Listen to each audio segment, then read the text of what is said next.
Lacerda e eu estou aqui hoje para falar sobre o princípio de solidariedade, um dos princípios que constituem a doutrina social da Igreja Católica. Então, antes de começar, eu queria só deixar claro que eu sou um cientista social, né, sou professor da FEI, e a minha formação é em ciências sociais, né, particularmente em ciência política. Então, embora a doutrina social ela possa ser abordada a partir de diferentes enfoques, né, o meu enfoque é mais baseado nas ciências sociais, né? E, em segundo lugar, eu queria também registrar que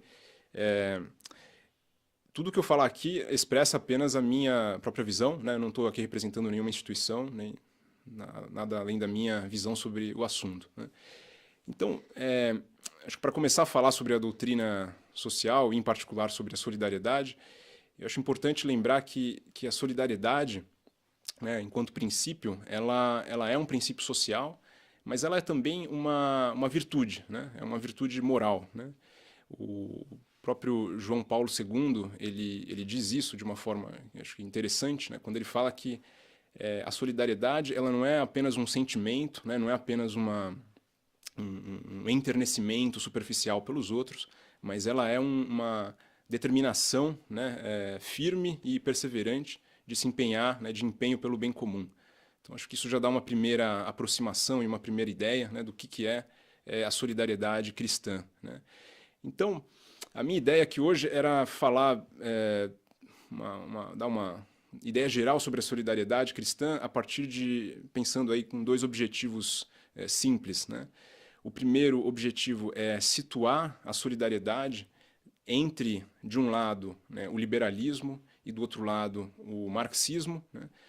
Não porque ela seja comparável a eles, no sentido de que a solidariedade não é uma ideologia política, né? Então, nesse sentido, não é comparável, mas é importante situar ela, né, entre essas duas compreensões políticas, né, e sociais de mundo.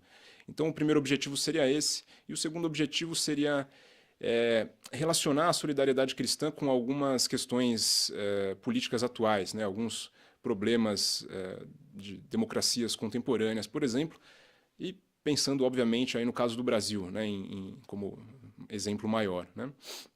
Então, esses seriam os meus objetivos aqui falando sobre solidariedade hoje, né? Então, começando, né, aí uma outra coisa que eu acho que é importante deixar claro é que para a doutrina social, né, a solidariedade e, de forma geral, né, todos os seus princípios, eles não se constituem em uma busca, né, por uma criação de algum tipo de utopia política, né? A doutrina social da Igreja não tem essa ideia, né, de criar uma espécie de reino de Deus na Terra, né? Ela é muito mais uma ética política do que uma teologia política, né? Então, essa ambição não é algo que faça parte da doutrina social e do ensino social cristão, né? É verdade, né, que a Igreja sempre esteve preocupada com a melhoria das condições de vida, né, das pessoas, né? Então, acho que isso tem que ser colocado de uma forma clara. Eu gosto de pensar num exemplo que eu acho muito interessante, citado por um sociólogo americano, né, chamado Rodney Stark, que ele menciona, se referindo à expansão do cristianismo, né, no início da era cristã, que o cristianismo ele se expandiu e ele encontrou adeptos, né, particularmente entre as mulheres romanas e helênicas, né? Isso porque, segundo o Stark, as condições de vida, né, dessas mulheres eram muito duras, né? Elas tinham uma situação muito difícil em relação aos homens, né? Os maridos tinham uma série de direitos sobre elas que elas não tinham em relação a eles, né? Havia a questão, por exemplo, de que os homens poderiam, se quisessem que os filhos não nascessem, né, poderiam escolher ou forçá-las ao aborto ou ao infanticídio, né? E de modo que quando essas mulheres, né, se convertiam ao cristianismo, elas passavam a ter uma vida em diversos aspectos, aí, até materiais mesmo, um pouco melhores, mais tranquilos e seguros do que as mulheres romanas e helênicas não cristãs, né? Isso também acontecia com as mulheres judias também, conseguiam uma vida um pouco melhor, né? Então, é só um exemplo simples para a gente pensar que o cristianismo sempre teve essa preocupação de melhoria das condições sociais, materiais de vida das pessoas, né? E eu até iria um pouco além e diria que, de modo geral, falando de forma genérica, quando uma pessoa vive de forma mais virtuosa, né, quando ela busca viver as virtudes, essa vida, né, essa busca pelas virtudes vai repercutir necessariamente para as condições de vida das pessoas ao redor, né? Então, sempre que uma pessoa vive de forma virtuosa, isso vai melhorar, vai impactar a vida das pessoas ao redor. Então, acho que tudo isso é importante deixar claro, né? E ao mesmo tempo fazer um contraponto, né? Que embora isso seja de absoluta importância, a gente tem que lembrar que o princípio de solidariedade e a doutrina social da igreja, eles não têm como foco principal, né? Eles não têm como objetivo primeiro uma libertação política ou social do homem, né? Essa libertação ela é fundamental, ela é muito importante, né? Tanto essa dimensão política como social são de fundamental importância, mas essa não é a mensagem primeira, né, da doutrina social, né? Enfim, da igreja em geral, né? Então, nesse sentido, eu acho que é interessante citar uma frase, né, de um documento do Ratzinger, né, quando ele era, então, da Congregação para a Doutrina da Fé. É um documento que fazia parte de um debate, né, sobre a teologia da libertação. E nesse documento, o Ratzinger diz algo que acho que vem muito a propósito, né, que é o seguinte. A mensagem fundamental da igreja, né, é principalmente a da libertação da escravidão radical do pecado, né? Ela exige, por uma consequência lógica, né, dada essa libertação do pecado, né, ela exige a libertação também de muitas outras escravidões, né, como, por exemplo, de ordem cultural, de ordem política, de ordem econômica, né, e que, em última análise, derivam todas do pecado, né, e constituem tantos obstáculos aí que impedem os homens de viver segundo a sua própria dignidade, né. Então, eu acho que é uma mensagem muito interessante, né, e ela ressalta que, quer dizer, dado que existe essa relação entre as opressões política, social, econômica e, do outro lado, a escravidão do pecado, é claro que quando você, digamos, ataca um lado, você vai necessariamente ter impactos sobre os outros, né? Portanto, se nós temos como ênfase ou como objetivo primeiro, né, a libertação da escravidão do pecado, isso necessariamente vai ter consequências sobre as outras escravidões, né? Então, isso é claro, né? Mas se, né, a gente não tomar o cuidado e de alguma forma enfatizar de forma unilateral a busca pela, digamos, libertação política ou social em detrimento, né, da busca pela libertação do pecado, né, pela libertação da escravidão do pecado, a gente estaria, em um certo sentido, pervertendo, né, a mensagem da igreja, né? Então, mais uma vez, só para deixar a coisa muito clara, né, não se trata de diminuir a importância, né, da libertação política, da luta contra a opressão política, apenas colocá-la no seu justo lugar, né, colocá-la como algo de fundamental importância, que não é, porém, a primeira luta, né? Então, acho que isso é uma questão importante. Então, eu acho que isso já começa a evidenciar um pouco, né, a delinear as diferenças, né, entre a doutrina social, e sempre aqui pensando particularmente no princípio de solidariedade, e, de um lado, o liberalismo e, do outro lado, o marxismo, né? Acho que isso já começa a deixar um pouco clara a diferença entre essas visões, né? Eu insisto mais uma vez que a doutrina social não é uma ideologia política, né? Então, nesse aspecto, ela não pode ser comparada com essas duas outras, mas ainda assim é importante a gente fazer essa ponderação, né, essa comparação. Então, eu queria falar brevemente sobre tanto o liberalismo como o marxismo, para a gente só poder situar melhor essas duas, né, doutrinas, né, esses dois elementos. Com relação ao liberalismo, né, o liberalismo ele é uma há um debate muito grande sobre o liberalismo. A gente pode tratá-lo enquanto teoria política, enquanto ideologia política, né, enquanto tradição política. E eu não vou entrar nesse debate, né? Eu vou fazer apenas uma consideração aqui muito breve, né, sobre o liberalismo para a gente compará-lo com os princípios da doutrina social, né? Então, de forma muito geral, o liberalismo ele é uma teoria política, né, que entende que a ordem social ela deve ser justificável, né, para todos aqueles que estão submetidos ou que vivem dentro dela, né? Então, ele tem muito a ver com a ideia de justificação da ordem social e política para os cidadãos, né, para os membros dessa ordem política, né? Então, essa ordem política deveria ser aceitável, né, e justificável para eles, né? Então, essa é uma ideia que um teórico, né, chamado Jeremy Waldron, ele fala um pouco sobre isso num texto chamado Os Princípios do Liberalismo, né? E então eu acho que é muito interessante essa definição, né? Quer dizer, tem a ver com a justificação da ordem social e política. Agora, a gente sabe também, né, e inclusive há muitos textos de papas, né, não tão recentes, mas enfim, há muitos textos de papas questionando e condenando uma certa visão do liberalismo mais radical, né, que vai um pouco além disso que eu acabei de falar, né? Então, um liberalismo mais radical seria um liberalismo que entende que a razão humana, por exemplo, é uma razão soberana e que não tem nenhum tipo de limite, né, a si própria, nem nada, enfim, acima dela, né? Ela seria o juiz final, né, sobre o juiz último para julgar todas as coisas concernentes ao ser humano, né?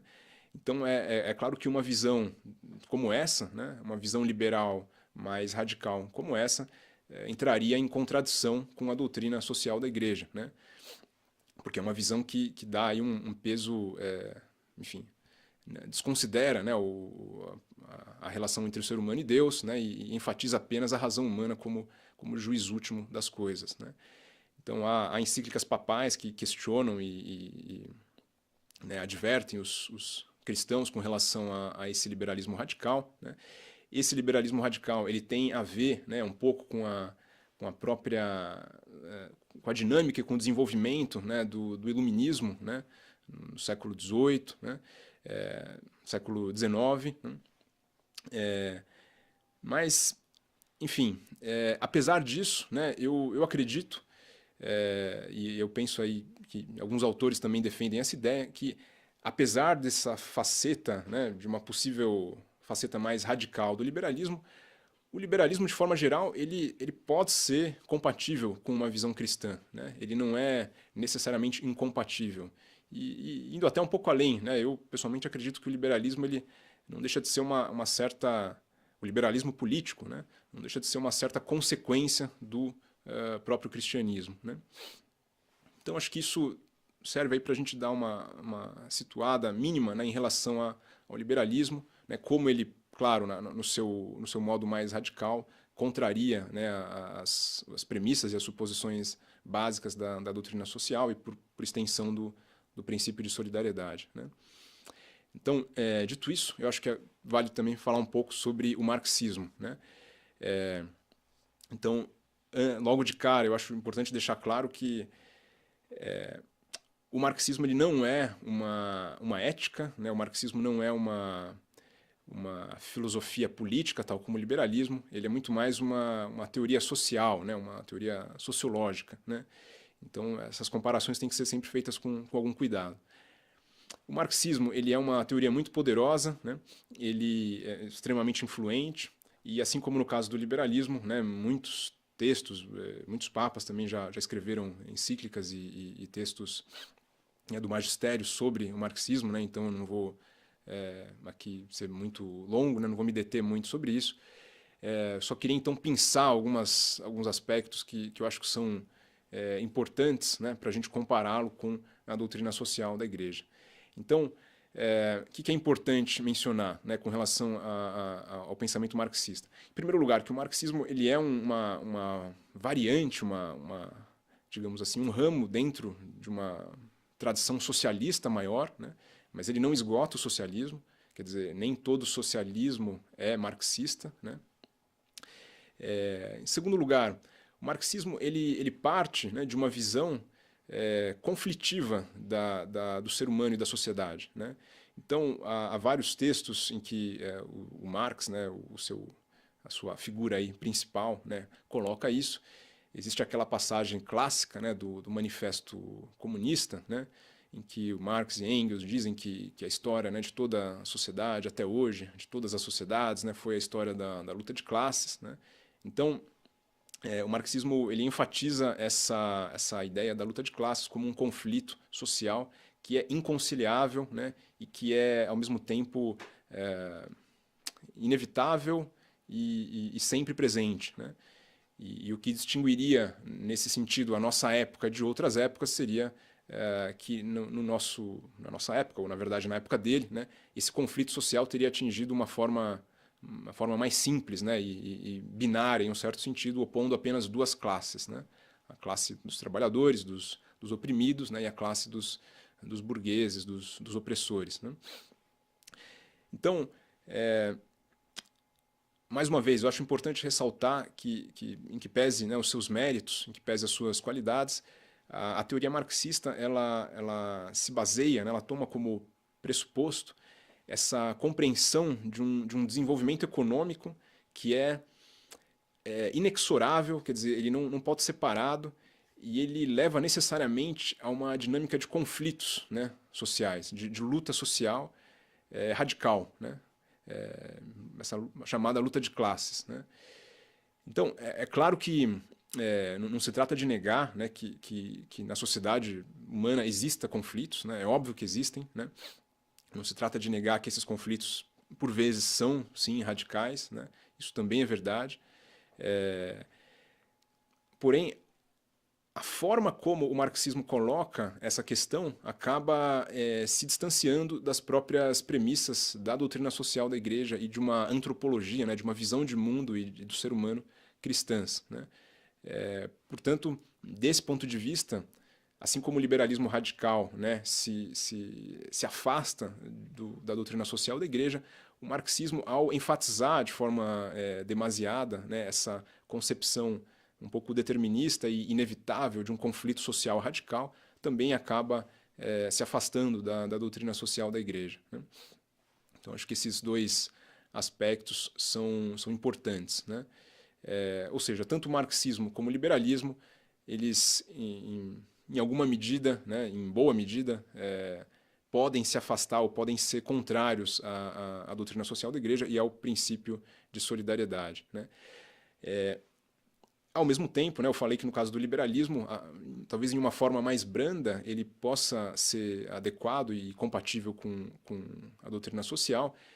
E se isso vale para o liberalismo, eu acho que valeria também fazer uma referência, né, positiva em relação ao marxismo, que me parece o seguinte, né? O marxismo, apesar dessas premissas incompatíveis com a doutrina social da igreja, eu acredito que, em um certo sentido, ele pode até se aproximar mais, né, de uma defesa de um princípio de solidariedade do que um liberalismo que se coloca de forma excessivamente neutra e que defende um certo individualismo, né, liberal.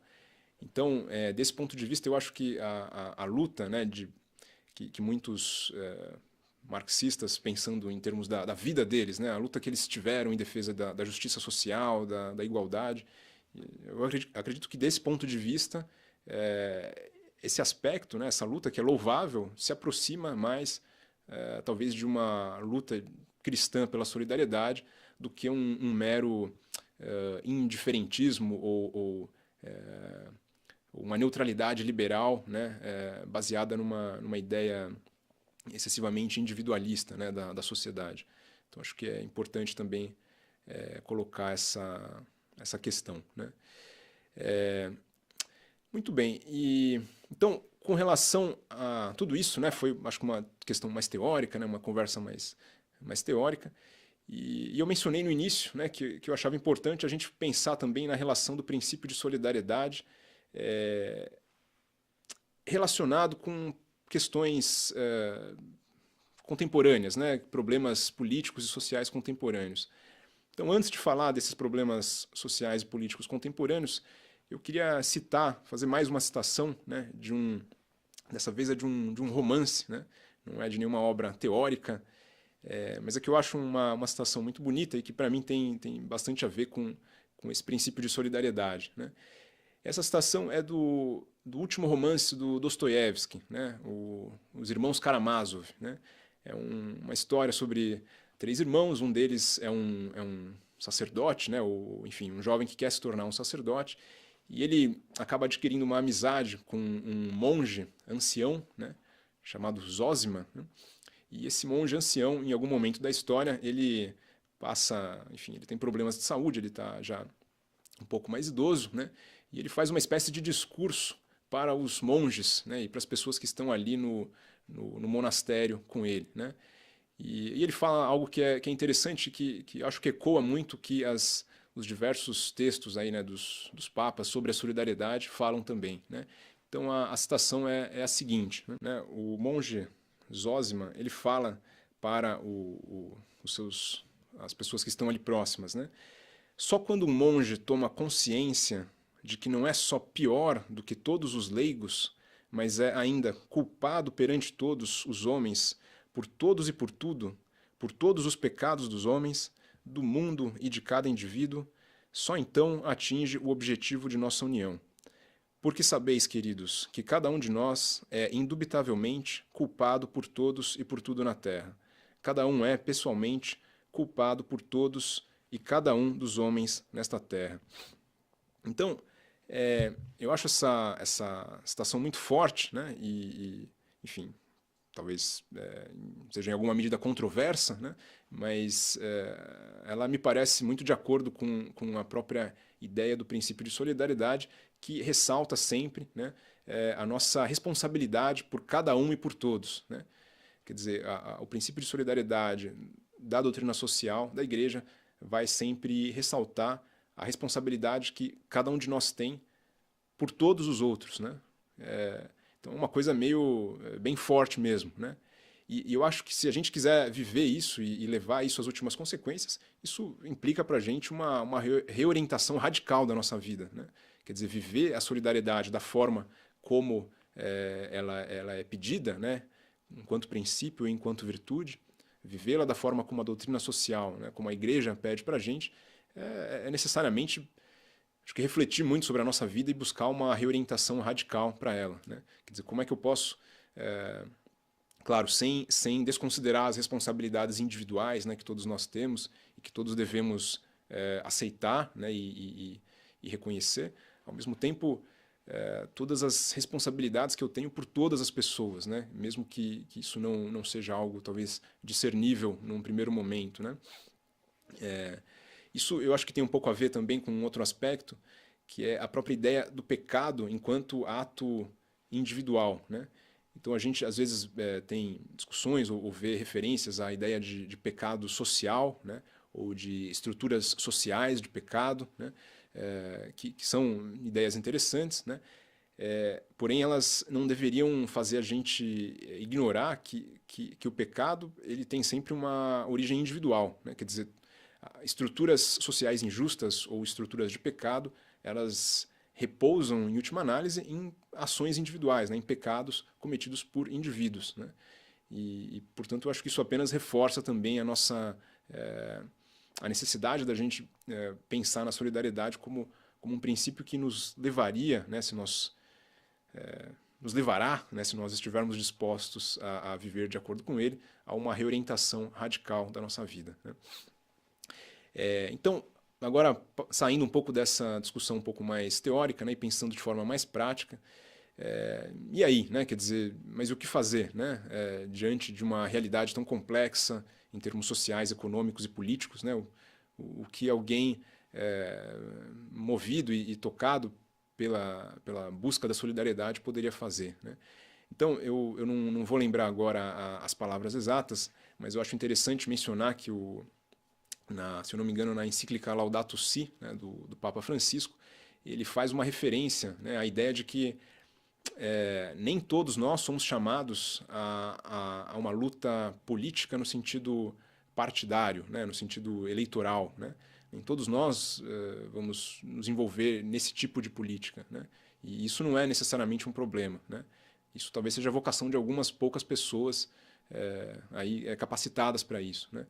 Agora, todos nós somos chamados à busca pelo bem comum, né? E nesse sentido, essa luta ou essa busca pode se dar por diversos caminhos, né?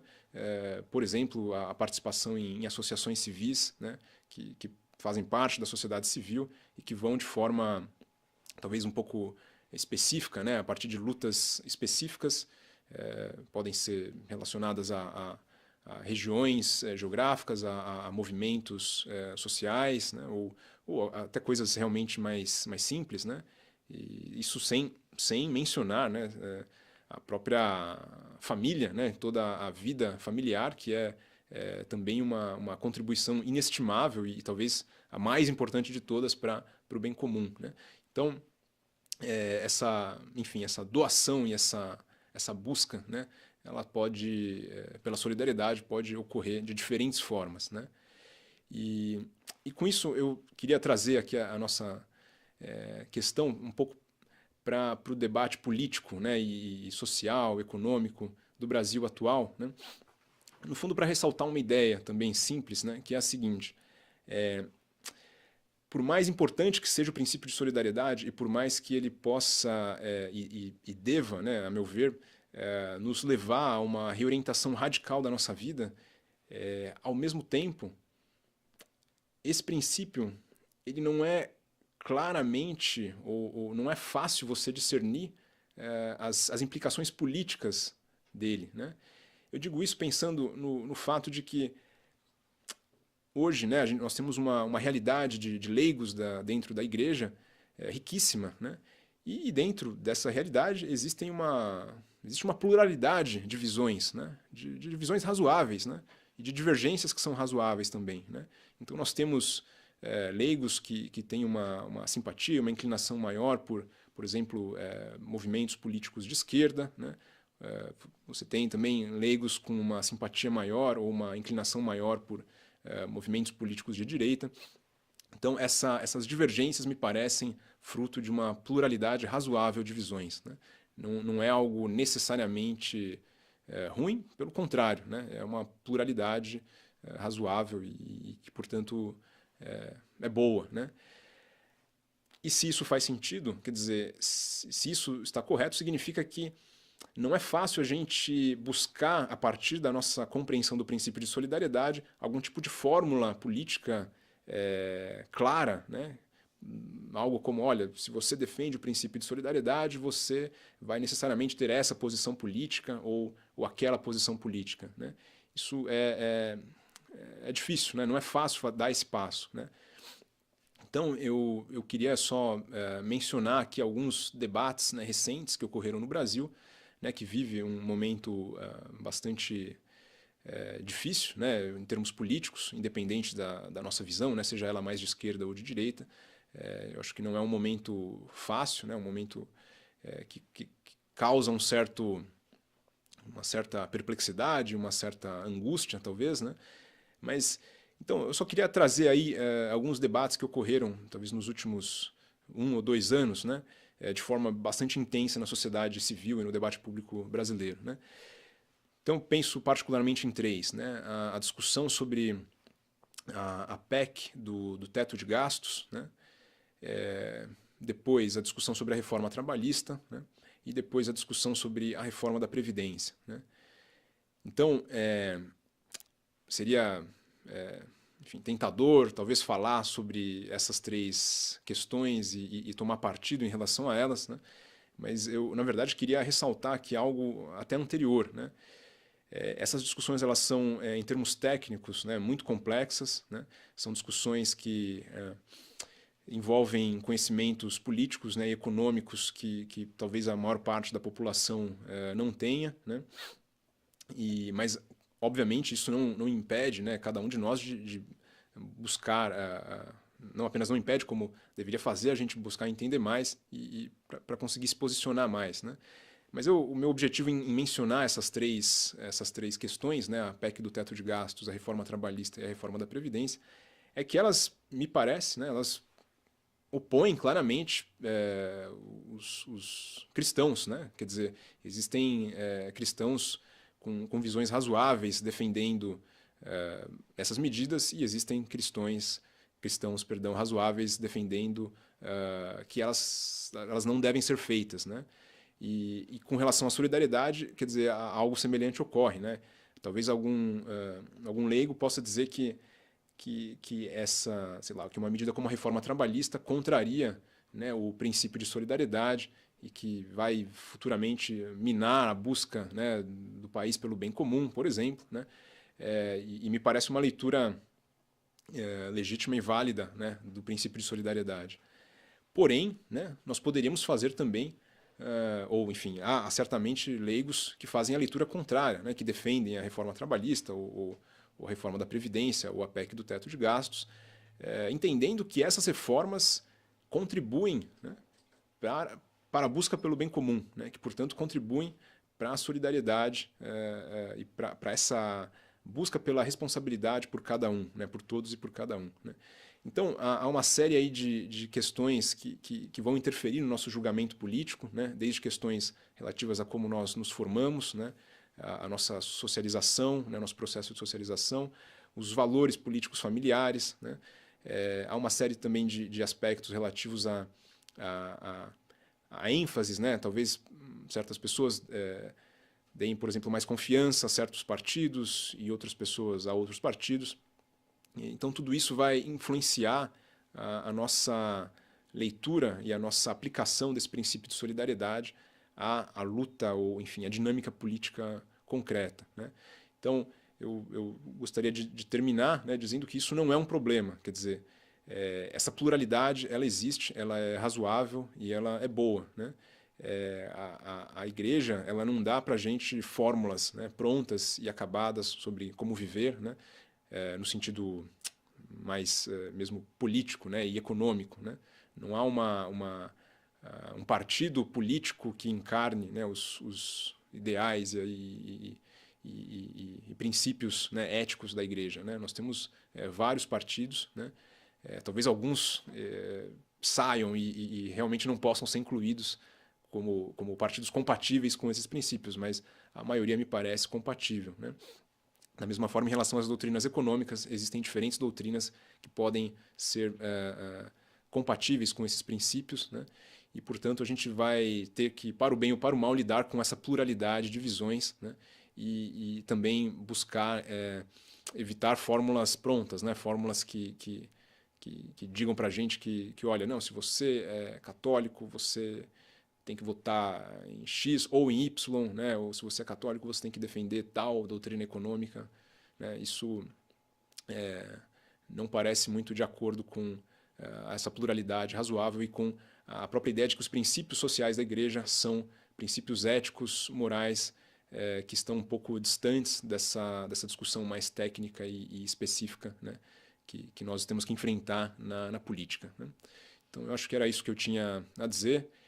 E eu encerro então por aqui. E obrigado, boa tarde, bom dia a todos.